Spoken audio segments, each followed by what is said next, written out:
আজ আপনাদের শোনাব অনন্যা করণের লেখা গল্প লড়াই। এই যে মহারানী, কখন উঠবেন? আর কখনই বা ঘরের কাজগুলো হবে? বাবার বাড়ি থেকে ঝি চাকর এনেছো নাকি 10টা? সকাল 7টা অবধি ঘুমোচ্ছ যে? সকাল সকাল চিৎকার শুরু করেন মৈথিলির শাশুড়ি। মৈথিলি তাড়াতাড়ি দরজা খুলে, না আসলে মা, আমার একা থাকতে খুব ভয় করে, রাতে ঘুমোতে পারি না, ভোরের দিকে চোখটা লেগে যায়, তাই সকালে দেরি হয়ে যায়। আহা গো, অপয়া মেয়ে মানুষ, আমার ছেলেটাকে তো শেষ করলে, এখন আবার তার ঘাড়েই দোষ চাপাচ্ছ। লজ্জা বলে কিছু নেই তোমার দেখছি। মা, পীযূষের মৃত্যুর জন্য কি আমি দায়ী? আপনি আমায় কেন কথা শোনান? ওর হার্টের অসুখ ছিল বহুদিনের, তা আমি জানতামও না। আর আমাদের লাভ ম্যারেজ হলেও ও কোনোদিন ওর এই অসুখের ব্যাপারে আমায় কোনো রকম কথা বলেনি। মা, চুপ করো। তোমায় বিয়ে না করে আমি যে মেয়ে দেখেছিলাম ওর সাথে বিয়ে দিলে ওর বাবা কত বড় লোক ছিলেন, বাবুর অপারেশনে সাহায্য করতই। আমার ছেলেটা এই অল্প বয়সে চলে যেত না।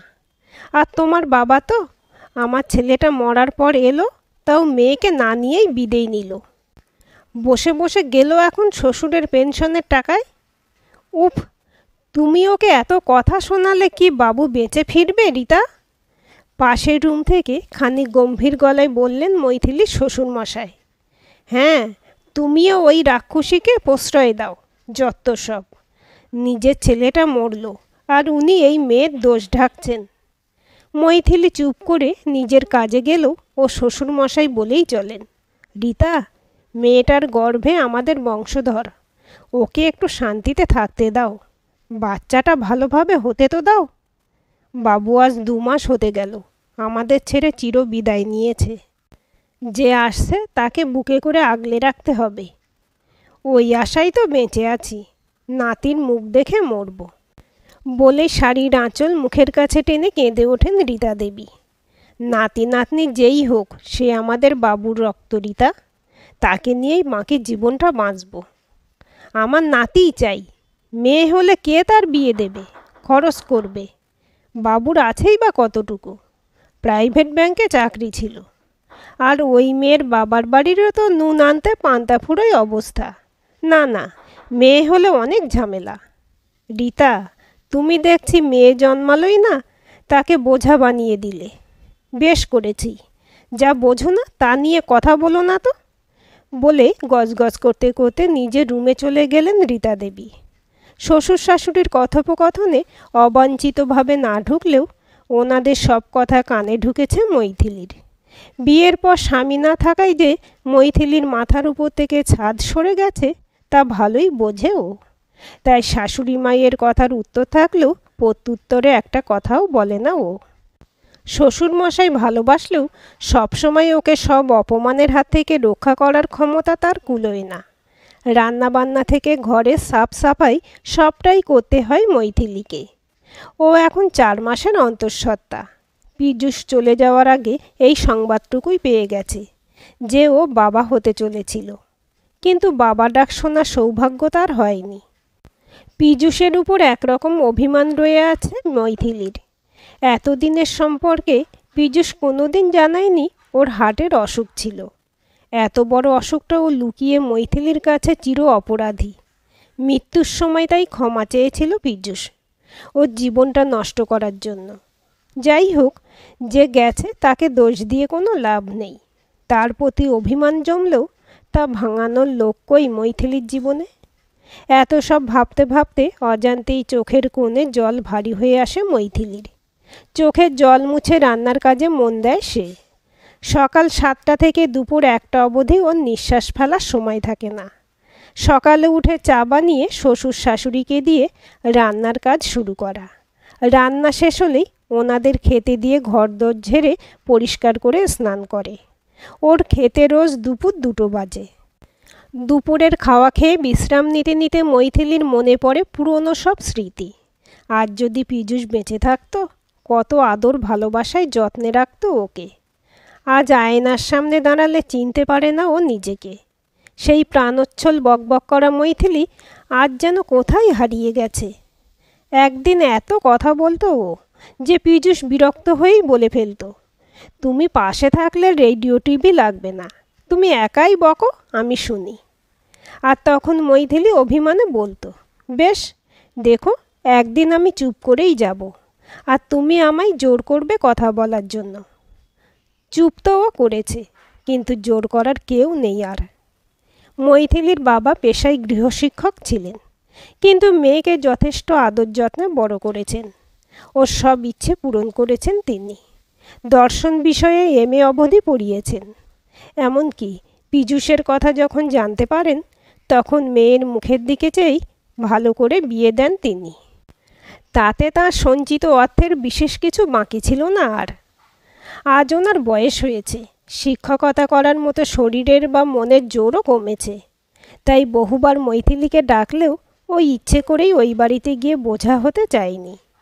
তার চেয়ে এটি ওর স্বামীর বাড়ি, এখানেই ওর থাকার এক ক্ষীণ অধিকার তো আছেই। আজকের মৈথিলি শ্বশুরবাড়ির গঞ্জনা শুনছে, কিন্তু বিয়ের আগে যখন ওর মা ওকে রাগানোর জন্য বলতেন, দেখিস এমন শাশুড়ি পাবি যে তোকে জব্দ করবে, আমার কথা তো শুনিস না। আর মৈথিলি তখন হাহা করে হেসে বলতো, কে কাকে জব্দ করবে মা? তুমি তো চেনো না আমায়, আমি কারোর কথার নিচেই থাকবো না। দেখি কোন সে শাশুড়ি। মা সেদিন কথাটা ওকে লাগিয়ে বললেও আজ কথাটা মান পেয়েছে। আজ ওর কথা বলার অধিকারও হয়তো নেই, ভিতটাই যে নড়ে গেছে। একদিন দুপুরে মৈথিলি বিশ্রাম নিচ্ছিল, কলিং বেলটা বেজে উঠল। মৈথিলি দরজা খুলে দেখে একজন লোক পিছন ফিরে দাঁড়িয়ে, হাতে যেন কী সব কাগজপত্র। হ্যাঁ বলুন, মৈথিলি বলল। আসলে আমি ব্যাংক থেকে আসছি। পীযূষ গোস্বামী লোন নিয়েছিলেন বাড়ি তৈরির জন্য, সেই জন্যই আমায় আসতে হলো বলে মুখ তুললেন সেই ব্যক্তি। দুজনে একে অপরের দিকে একদৃষ্টে তাকিয়ে। অনেক দিন বিচ্ছিন্ন হলেও স্কুল জীবনের বন্ধু অরিজিৎকে চিনতে ভুল করেনি মৈথিলি। অরিজিৎ ওর খুব ভালো বন্ধু ছিল। ওর জীবনের সব কথা ভাগ করে নিত এই অরিজিতের সাথে একসময়। কিন্তু সেবার কলেজে পড়াকালীন অরিজিৎ যখন ওকে প্রপোজ করে বসলো, মৈথিলির সাথে বন্ধুত্বটা তিক্ত হয়ে ওঠে। বন্ধুত্বের মধ্যে ভালোবাসার ছোঁয়াটা অনেকে মেনে নিতে পারে না। মৈথিলি নিজেকে সরিয়ে নিতে থাকে অরিজিতের সংস্পর্শ থেকে। তারপর থেকে ওর সাথে একটু একটু করে দূরত্ব বাড়তে থাকে। একসময় বন্ধই হয়ে যায় কথা বলা। আজ এতগুলো বছর পর এই আকস্মিকভাবে দেখা। মৈথিলির কথা বলার ক্ষমতা নেই। অরিজিতই বলল, কেমন আছিস মই? সম্বিত কাটিয়ে মৈথিলি বলল, এই চলে যাচ্ছে। তোর তো কোনো খবরই নেই ওরি। খবর তুই রাখার চেষ্টা করিসনি, তাই পাসনি। আমি সব জানি তোর ব্যাপারে, কিন্তু আমাদের বন্ধুত্বটার মধ্যে এত জটিলতা এলো যে আর আসার সাহস হয়নি। আয় ভেতরে এসে বস। না ঠিক আছে, ডিউটি আওয়ারে গল্প করব না, কিন্তু তোর ব্যাপারে আমার যেটুকু জানা আছে, তুই ভালো নেই মই। তোর সাথে কার বিয়ে হয়েছে সে খবর আমি রাখিনি, কিন্তু তোর জীবনে ঘটে যাওয়া প্রত্যেকটা ঘটনার সংবাদ আমি পাই। দেখ, এই ডকুমেন্টে যা দেখছি, পীযূষ অনেক টাকা লোন করেছিল বাড়ি তৈরির জন্য। সেটা শোধ করতে না পারলে কিন্তু এই বাড়ি ছেড়ে দিতে হবে। মৈথিলির মুখে কথা না থাকলেও চোখের অশ্রুধারায় সব উত্তর দিচ্ছে। কাঁদিস না মই, আমি তোকে একটা পরামর্শ দেবো, রাখবি বল? কি পরামর্শ? কাল বিকেল 4টায় আমাদের সেই বঙ্কুদার টি স্টলে আসতে পারবি? জানি যদিও তোর এই অবস্থায় বেশি হাঁটা চলা ঠিক নয়, কিন্তু আমি এখানে এসে তোকে নিয়ে গেলে তোর শ্বশুর শাশুড়ি ভালো চোখে দেখবে না, তাই বললাম। বেশ, যাব। ঠিক আছে, আমি অপেক্ষা করব। অরিজিৎ চলে যায়। এতদিন পর চেনা পুরনো মুখ দেখে ওর ভেতর থেকে একটা ভালো লাগা এলো। পরদিন যথাসময়ে পৌঁছায় মৈথিলি। সময়ের একটু আগেই এসেছে যদিও। বঙ্কুদার টি স্টল। কত আড্ডা মারত ও আর ওরই দুজনে ছোট থেকে। সবাই তো ওদের কাপল ভাবত, কিন্তু মৈথিলি ভাবিনি কখনো ওরিকে ওভাবে। এখন যদিও বঙ্কুদার ছেলে এই দোকান সামলাচ্ছে, তাই চেনে না ওকে মৈথিলি, কিন্তু বড় বড় করে বঙ্কু টি স্টল এখনও লেখা। টি টি স্টলে বসে 1 কাপ চা অর্ডার দিয়ে পুরনো স্মৃতি তাজা করতে থাকে মৈথিলি। ওরি এলো কিছুক্ষণ পরেই। সরি, অনেকক্ষণ এসেছিস? না, এই একটু আগে। বল, কি বলার জন্য ডাকলি? তুই আগে আমার বাইকে ওঠ। আরে, চায়ের অর্ডার দিলাম যে। পরে হবে। এই ভাই, পরে এসে খাবো, ঠিক আছে? কোথায় যাবোটা কোথায় সেটা তো বল। উফ, কথা বাড়াস না, ওঠ জলদি। মৈথিলি গাড়িতে উঠতেই গাড়ি স্টার্ট দিয়ে নিয়ে এলো একটা স্কুলের সামনে। গাড়ি থেকে নেমে ওরি বলল, এই যে গার্লস স্কুলটা দেখছিস, আমার দাদু করেছিলেন। প্রাইভেট যদিও, কিন্তু ভালো মাইনে। আমি হেডের সাথে কথা বলেছি কাল। ওনাদের একটা সিট আছে শুনলাম শিক্ষিকার, তাই তাড়াতাড়ি করে নিয়ে এলাম। মৈথিলি অবাক হয়ে দাঁড়িয়ে থাকে। অরিজিৎ বলে ওঠে, এই মই, চল ভেতরে, 5টায় অফিস বন্ধ হয়ে যাবে। ভেতরে গিয়ে সমস্ত কথাবার্তা বলে স্কুলের চাকরিটা একরকম অরিজিতের মাধ্যমেই হয় বলা যায়। কাল মার্কশিট নিয়ে এসে ভেরিফিকেশন করে ওকে জয়েনিং লেটার দেওয়া হবে।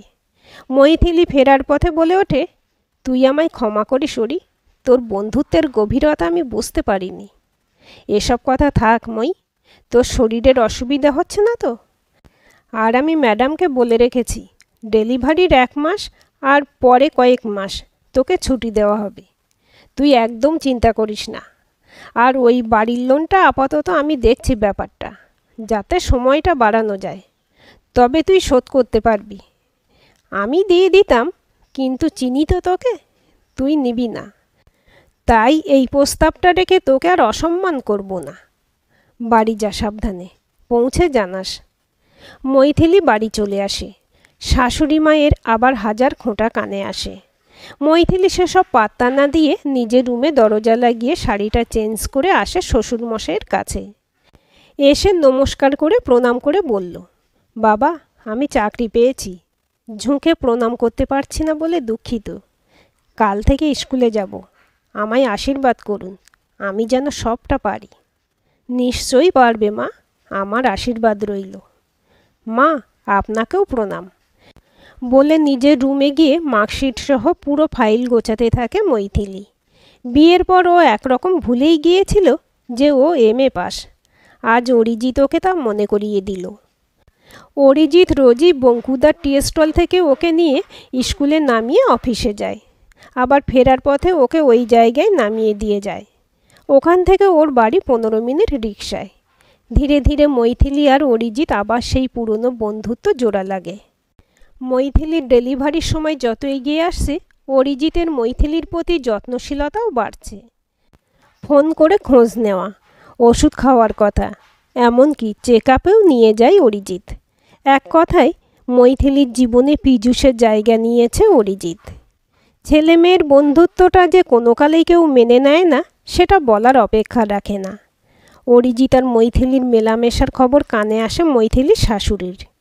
একদিন বাইরে প্রচণ্ড বৃষ্টি। মৈথিলির বাড়ি ফিরতে একটু দেরি হলো। বাড়ির দরজায় পৌঁছতেই মৈথিলির শাশুড়ি বলে উঠল, ফিরলে কেন? রাতটা তো বাইরেই কাটিয়ে আসতে পারতে। লজ্জা করে না তোমার? পোয়াতি মেয়ে মানুষ পরপুরুষের সাথে জুটেছে। ছি ছি, নিজের মান সম্মান নেই বলে কি আমাদের বাড়ির সম্মানটাও ধুলোয় লুটোচ্ছ? মা, ওরি আমার ছোটবেলার বন্ধু। বন্ধু? এত বন্ধু তো কিসের বাপু, যে লোক বাড়ি বয়ে কথা শুনিয়ে যায়? আর ওই ছেলের বাড়ির লোক এইসব শুনলে মেনে নেবে ভেবেছ? মৈথিলি চুপ করে দাঁড়িয়ে থাকে। সত্যি, এতদিন পর বন্ধুর সাহচর্য ভালো লাগলেও এটা ভাবেনি মৈথিলি যে ওদের মধ্যে সম্পর্ক আর বেশি দূরে এগোলে সমাজ সর্বোপরি অরিজিতের বাড়ির লোক তা মেনে নেবে না। ভেতর থেকে ও শ্বশুরমশাই বলে ওঠেন, মৈথিলি, একবার আমার কাছে এসো তো মা। যাও আর কি ভেতরে। শোনো, এই শেষবার। এরপর যদি পাড়ার লোক কথা শোনায়, বাড়ির বাইরে চলে গিয়ে যা মেলামেশা করার করবে। মৈথিলি ভেতরে ও শ্বশুরমশাইয়ের কাছে গিয়ে, বাবা, আমায় ভুল বুঝবেন না দয়া করে। ওরই আমার বন্ধুই, পীযূষও জানতো ওর কথা। শোনো মা, তোমায় একটা কথা জিজ্ঞেস করি, ঠিক উত্তর দেবে তো? বলুন না বাবা। ছেলেটি কি তোমায় বিয়ে করতে চায়? আর যদি তা চায়, তুমি কি রাজি আছো? তবে আমি নিজে কথা বলবো ওর সাথে। বেশ কিছুক্ষণ চুপ করে থাকে মৈথিলী। যে অরিকে সে একদিন অস্বীকার করেছিল, আজ নিজের অসহায় অবস্থায় কিছুতেই ওকে নিজের হতভাগ্য জীবনের সাথে জড়াবে না। এই ভেবে মৈথিলী বলে, না বাবা, ও শুধুই আমার শুভাকাঙ্ক্ষী বন্ধু, আর কোনো সম্পর্ক নেই ওর সাথে, বলে নিজের রুমে চলে যায়।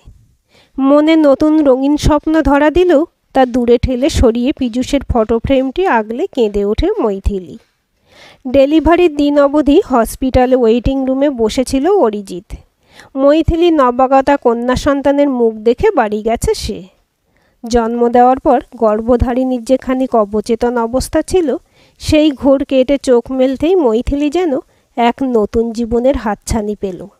এতদিন পর যেন ও খুব পরিতৃপ্ত সুখী। অরিজিতের প্রতি একরকম দুর্বলতা মৈথিলীর মনে তৈরি হলেও তা প্রকাশ করতে অনিচ্ছুক সে। অরিজিৎ পাশে থাকলে ও একটু সাহস পায়, কিন্তু অরিজিতের এই বন্ধুত্ব কি সারা জীবন পাবে মৈথিলী? এইসব ভাবায় ব্যস্ত ও হসপিটালের বেডে বসে। ঠিক তখনই অরিজিৎ ওর রুমের দরজাটা খুলে বলল, আসতে পারি? হ্যাঁ আয়। আবার জিজ্ঞেস কেন করছিস? মই, আজ তোকে একজনের সাথে আলাপ করানোর আছে। কে অরি? তোর স্ত্রী? খানিক সংশয়ে ভয়ে প্রশ্নটা করে মৈথিলী, যেন হঠাৎ করে ওর অবলম্বনকেও কেড়ে নিতে চলেছে। ঈশানী, এসো ভেতরে। মৈথিলীর চোখ তুলে দেখার ক্ষমতা নেই। বুঝতেই পারছে ও এতক্ষণ একটা মিথ্যে আশা বুনছিল। মনে মনে ভাবে, সত্যিই তো, আমি একদিন ওকে ফিরিয়ে দিয়েছি, আজ ও কেন আমার অপেক্ষায় থাকবে? মই, আমি বাইরে আছি, ও তোর সাথে আলাপ করতে এসেছে, বলে বাইরে বেরিয়ে যায় অরিজিৎ। নমস্কার। তুমি আমায় চিনবে না, কিন্তু বিগত 2 বছর ধরে আমি তোমায় চিনি, তাই আজ আলাপ করতে না এসে পারলাম না। আমি অরিজিতের বাগদত্তা, পরের মাসেই বিয়ে। কিন্তু আমি জানি আজও ওর মনে আমার যদি কিছু জায়গা থাকে, তোমার জন্য অনেকটাই থাকবে। ও প্রথম থেকে আমায় জানিয়ে এসেছে সেই কথা, আর আমি তা সরানোর চেষ্টা করিনি কখনো। আমি ওকে বিশ্বাস করি, জানি ও আমায় ঠকানোর হলে আগেই তা করতে পারত। আমি আমার মতো করে ওকে ভালোবাসি। আমি খুশি, ও সুখী তাতে। মৈথিলী অবাক দৃষ্টিতে ঈশানীর দিকে তাকিয়ে, কি ভাবছো মৈথিলী? আমি কষ্ট পাচ্ছি? হ্যাঁ, তা হয়তো একটু পাচ্ছি, কিন্তু তোমার থেকে অনেকটাই কম মৈথিলী। তুমি আসবে তো আমাদের বিয়েতে? মৈথিলী কিছু বলতে যাবে, ঠিক সেই সময় পাশের ছোট্ট দোলনায় রাখা ও সদ্যজাত শিশুটি কেঁদে ওঠে। মৈথিলী বলে, ওকে এনে দেবে আমার কাছে? ঈশানী শিশুটিকে নিয়ে মৈথিলীর কোলে তুলে দিতেই মৈথিলী বলে ওঠে, এই শিশুটি দেখছো? এই হলো আমার সকল কষ্টের পরিপূর্ণ ফল। আমি নিশ্চয়ই যাব তোমাদের বিয়েতে, কারণ ওরির কাছে আমি কৃতজ্ঞ। ঈশানী চলে গেলে মৈথিলী ওর একার জীবনের বাস্তবটা মেনে নেয়। বাড়ি ফিরে শাশুড়ির হাজার গঞ্জনাও ওকে কষ্ট দেয় না আর। ওর জীবনের উদ্দেশ্য একমাত্র ওর মেয়ে বৈদেহী। কাজ আর মেয়ে ছাড়া অন্য কোনো দিকে নজরপাত করতে চায়নি মৈথিলী। আর চোখের জলও শুকিয়েছে আজ। শ্বশুর শাশুড়িও একে একে বিদায় নেন। পড়ে থাকে পীযূষের স্মৃতি ভরা এই বাড়ি আর বৈদেহী। আজ বৈদেহী গবেষক হিসেবে পুরস্কার পেতে চলেছে এক বিশেষ গবেষণার সফলতা পাওয়ার জন্য।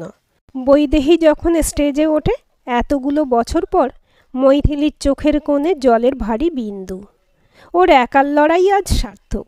সংবাদ মাধ্যম যখন মৈথিলীর বাড়ির সামনে হাজির বৈদেহীর সাক্ষাৎকারের জন্য, বৈদেহী ওর মায়ের হাত ধরে সাক্ষাৎকারে বলে ওঠে, আমার জীবনের সকল সফলতার পিছনে আমার মা। আমরা মানুষরা বড্ড দুর্বল মানসিকতা পোষণ করি, যে জীবনে কারোর উপর নির্ভর করেই বাঁচতে হবে। একা থাকতে, একা বাঁচতে ভয় পাই, কিন্তু বিশ্বাস করুন, একাও যে বাঁচা যায় তার উদাহরণ আমার মা। চাইলেই নতুন করে নিজের অগোছালো জীবন গোছাতে পারতেন কারোর উপর নির্ভর করে, কিন্তু উনি তা করেননি। পরনির্ভরতার সুখ ক্ষণিকের। জীবনে চলার পথে সাহায্য আমরা পাই অনেক, কিন্তু কারো প্রতি এতই অনুরক্ত হওয়া উচিত নয় যে অবলম্বন সরে গেলে স্বর্ণলতা উদ্ভিদের মতো মাটিতে লুটিয়ে পড়তে হয়। আজকের গল্পটি কেমন লাগলো কমেন্ট করে জানাবেন। ভালো লাগলে লাইক হাইপ শেয়ার করবেন আর চ্যানেলটি সাবস্ক্রাইব করে বেল আইকনটি ক্লিক করে রাখতে ভুলবেন না।